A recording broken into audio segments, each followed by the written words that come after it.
Bonjour, nous sommes très proches de la venue du Mashiach et donc presque 2000 ans après la destruction du temple.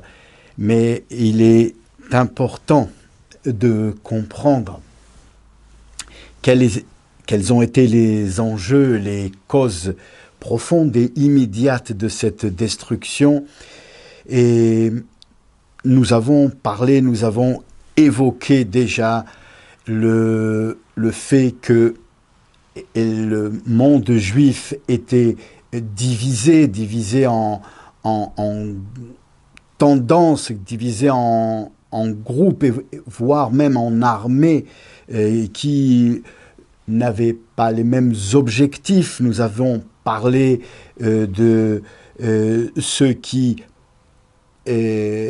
prétendait que la solution n'était pas une solution spirituelle au peuple juif, mais une solution politique et militaire. Ils étaient eux-mêmes divisés en deux grands camps. Le camp des assimilationnistes avec ce qu'on a appelé les Sadducéens, les Tzdukim en hébreu, qui prétendait que il était bon de s'assimiler, de se laisser aller à toutes sortes de perversions à la mode à l'époque.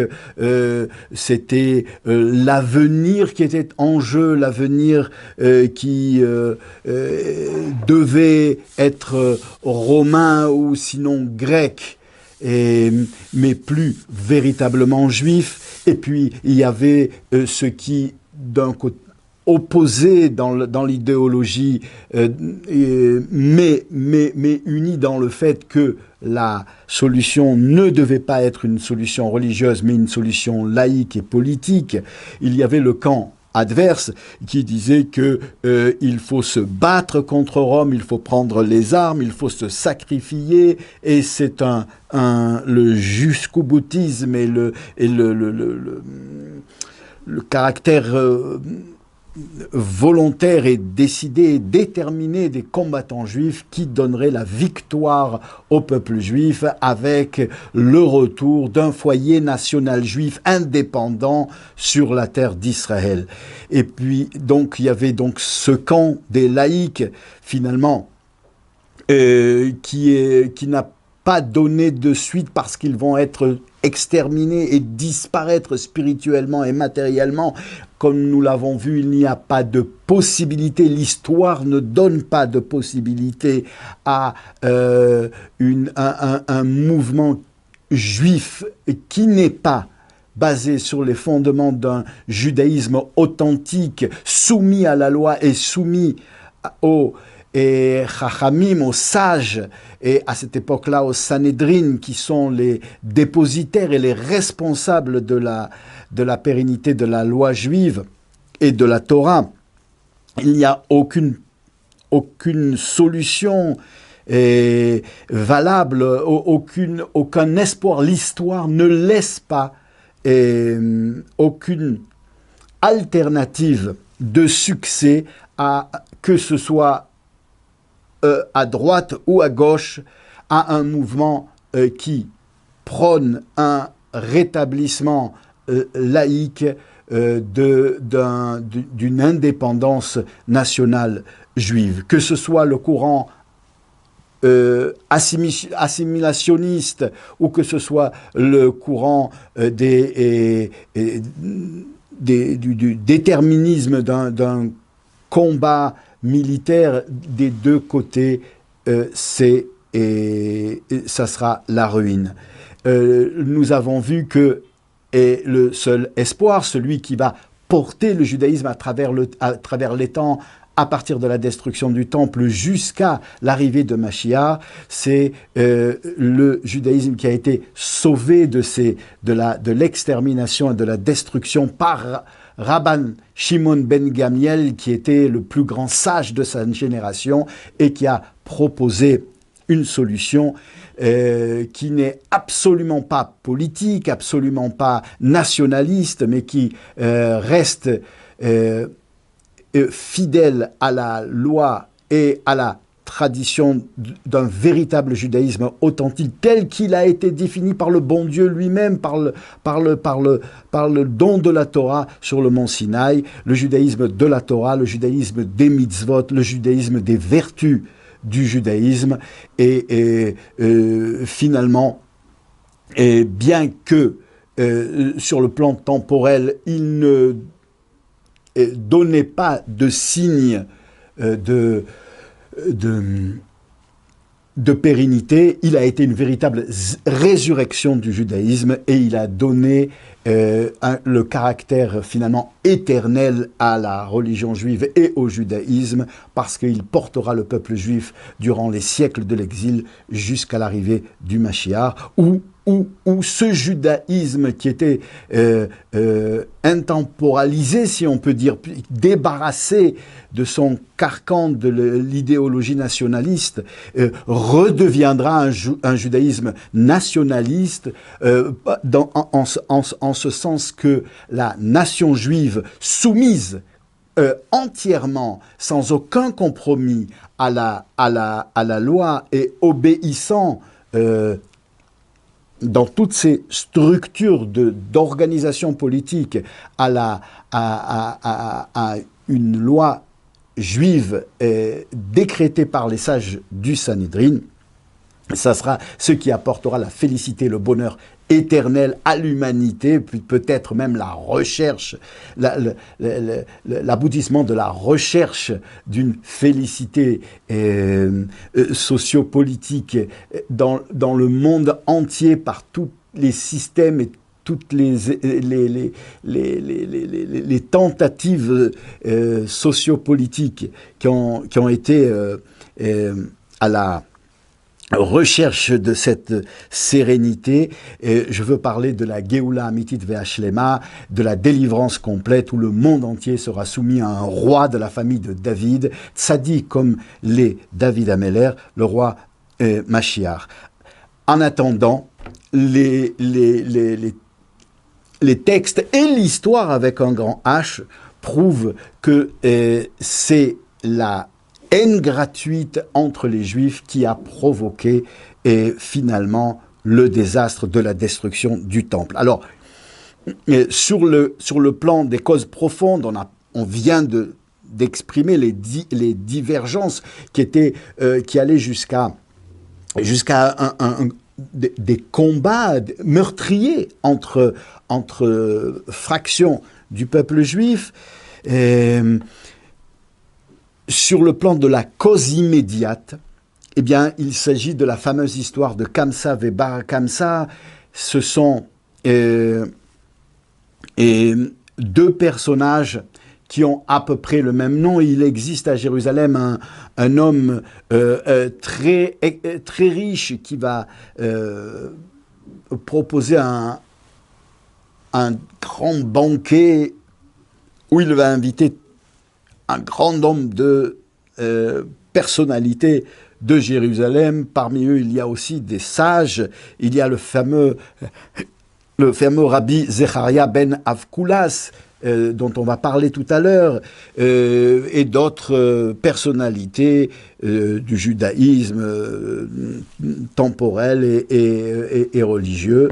Et il organise donc cette festivité, cette grande réunion, cette grande réception, et il dit à son serviteur d'aller appeler son meilleur ami, Kamsa. Kamsa est un très grand ami à lui qu'il veut honorer. Il lui écrit une invitation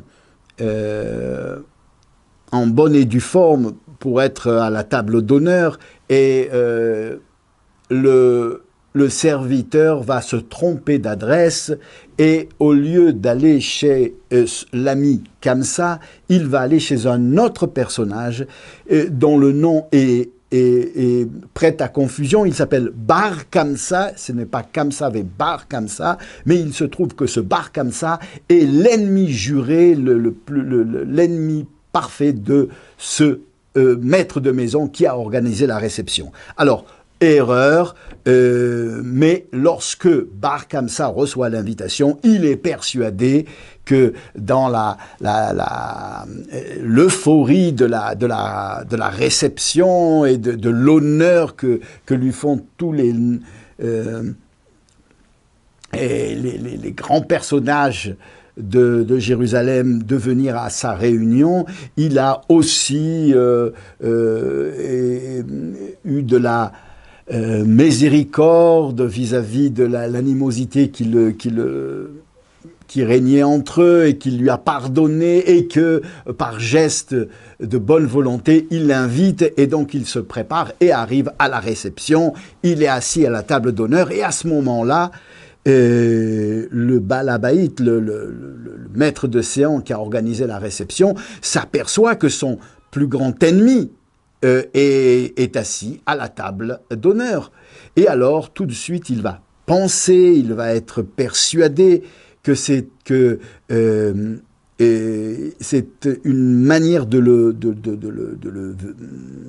l'humilier en public, que de venir, lui qui est son ennemi, qui n'a pas été invité, venir s'asseoir à la table d'honneur. Alors il va se précipiter vers lui et lui demander vertement de sortir de suite de la salle devant tout le monde.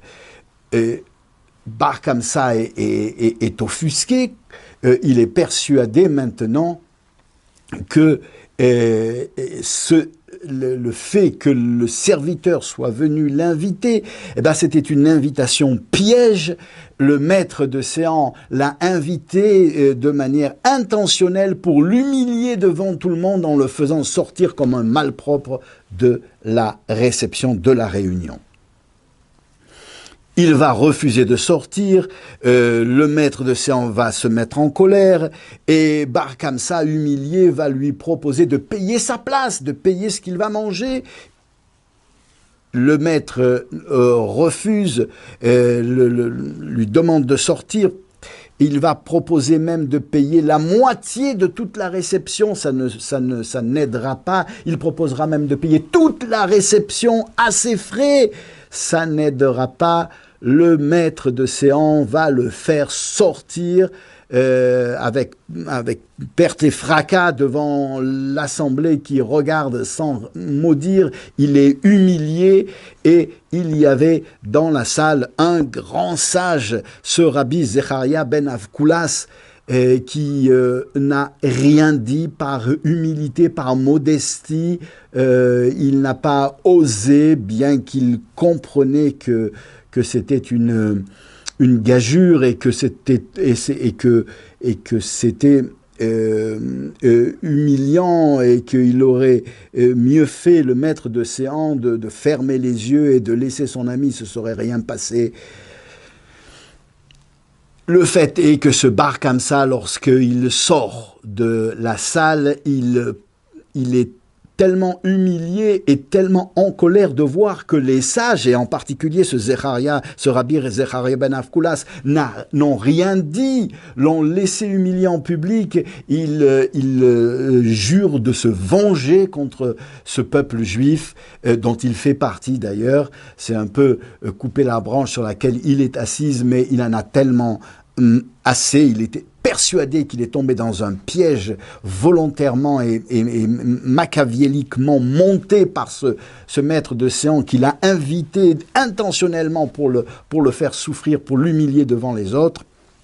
Il va aller chez les Romains et il va demander à ce que le gouverneur, le roi romain, qui est le chef romain qui est en place, et qui commande donc les armées, et offre un korban, un sacrifice au Dieu d'Israël, et il lui promet que son sacrifice ne sera pas accepté, et que toutes les formes de soi-disant soumission des chachamim, des sages et des juifs à l'Empire romain ne sont que de mielleuses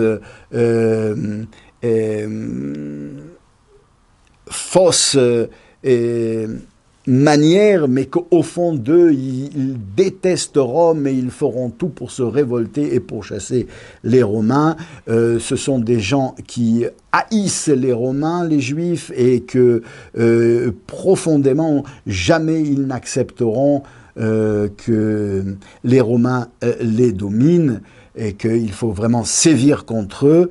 Le roi, l'empereur, le directeur des armées, le général qui commande les armées, n'y croit pas trop. Il lui propose même de faire un essai. Je vais envoyer un korban, un sacrifice, et vous allez voir qu'ils vont l'accepter, comme ils l'ont toujours accepté. Et c'est ce que voulait ce Bar Kamsa. Il va envoyer un officier romain pour vérifier que le korban est bien accepté. Et dans la nuit, Bar Kamsa va mutiler une oreille du korban. Vous savez que les korbanotes doivent être entiers. S'ils sont mutilés ou atteints d'une imperfection, on n'a pas le droit de les porter sur le misbéar. Le lendemain matin, on apporte le korban, le sacrifice au Kohen, et le Kohen l'examine, et puis il s'aperçoit qu'il manque une oreille, et ils ne savent pas trop quoi faire, parce qu'ils comprennent que s'ils ne l'offrent pas en sacrifice, ils refusent ce sacrifice, eh bien, ça sera interprété comme un acte de révolte contre la domination romaine. Ils vont donc remettre la chose au lendemain. En attendant, ils demandent la halacha, et le Rav Zecharia ben Avkulas, le même Rav Zecharia ben Avkulas, qui par sa modestie et sa timidité n'avait pas voulu intervenir lorsque Bar Kamsa a été humilié,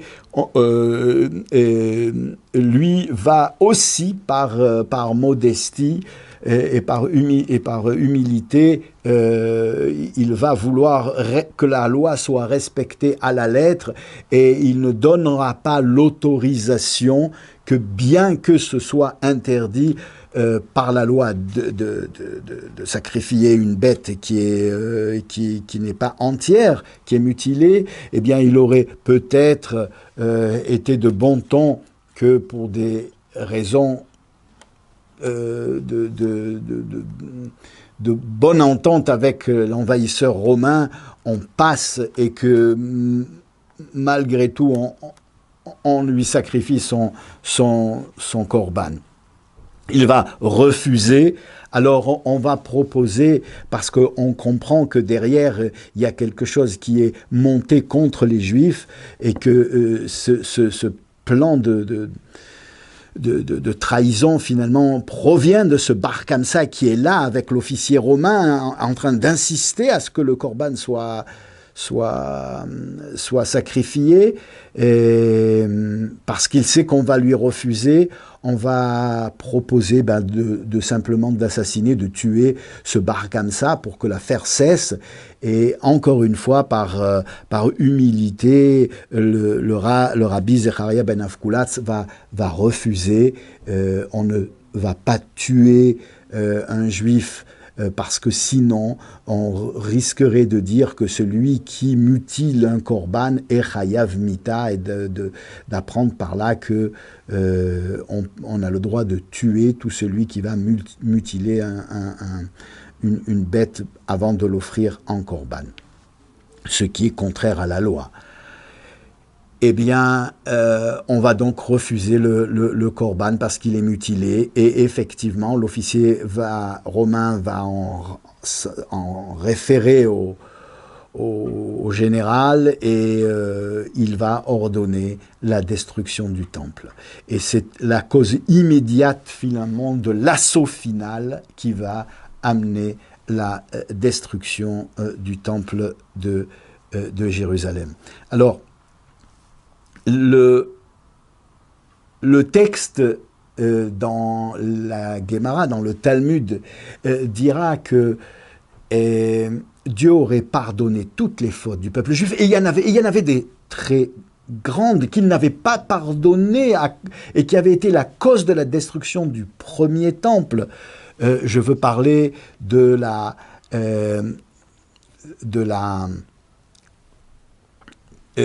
l'idolâtrie, de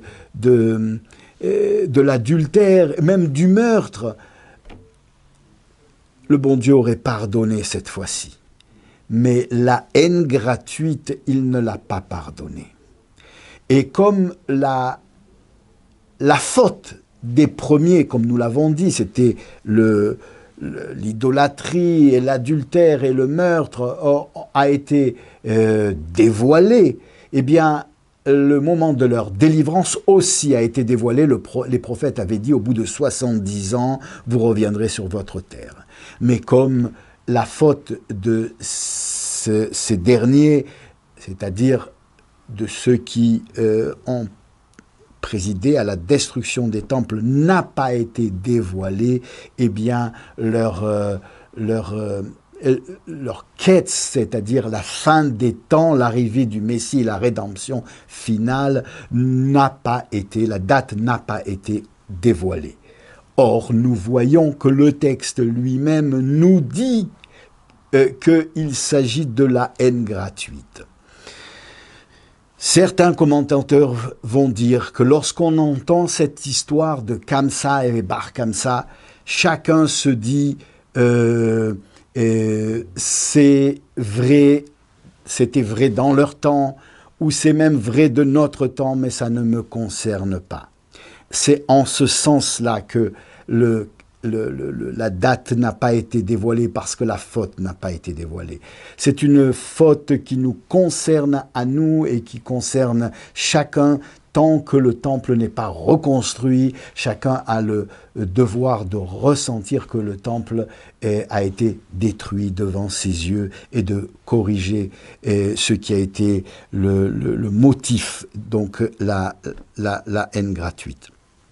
Et la deuxième façon de voir ce texte, c'est de se dire en fait que même si on avait expliqué que le temple aurait été détruit à cause de la haine gratuite, ni le maître de Séan, ni Bar Kamsa n'auraient cru que c'était à cause d'eux.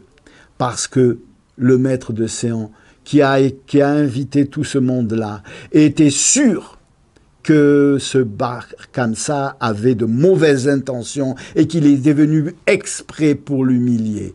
Et Bar Kamsa aussi avait était persuadé qu'on l'avait invité aussi pour l'humilier, alors qu'il aurait été très simple de se poser la question, est-ce qu'on peut voir les choses différemment?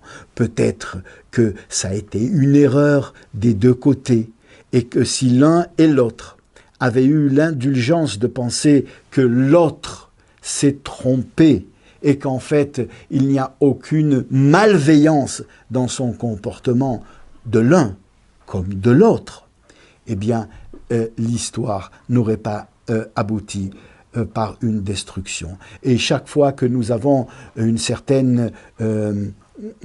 certain sentiment d'avoir été trompé, trahi, humilié, de souffrir du comportement ou des agissements ou des dires d'autrui, d'un autre frère juif, et à plus forte raison si c'est dans la famille, et à plus forte raison si c'est dans le couple, eh bien, on devrait se demander, est-ce que ce n'est pas un quiproquo? Est-ce que je ne pourrais pas voir les choses différemment, que peut-être ce n'était pas vraiment intentionnellement, ou peut-être simplement c'est un malentendu, mais qu'il n'a aucune intention de me faire du mal, d'un côté comme de l'autre.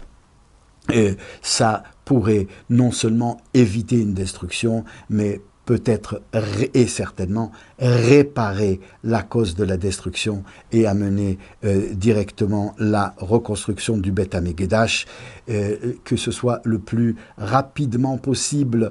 Il y a eu tellement de possibilités que l'histoire nous a heureusement et malheureusement parfois offerte de réparer cette haine gratuite par de l'amour gratuit qu'aujourd'hui le peuple juif et le rabbi de Lubavitch nous le dit en tant que prophétie, et certainement d'autres chachamim aussi, le peuple juif aujourd'hui a réparé cette faute. Il ne nous reste plus aujourd'hui qu'à vivre l'amour du prochain et l'unité du peuple juif et le soutien l'un vis-à-vis de l'autre qu'on vivra lorsque la Géoula arrivera et que toutes les fautes seront pardonnées et que toutes les choses seront clarifiées, que le Beth Amikdash nous soit reconstruit le plus rapidement possible et aujourd'hui même le plus concrètement possible dans la joie et le bonheur. Amen.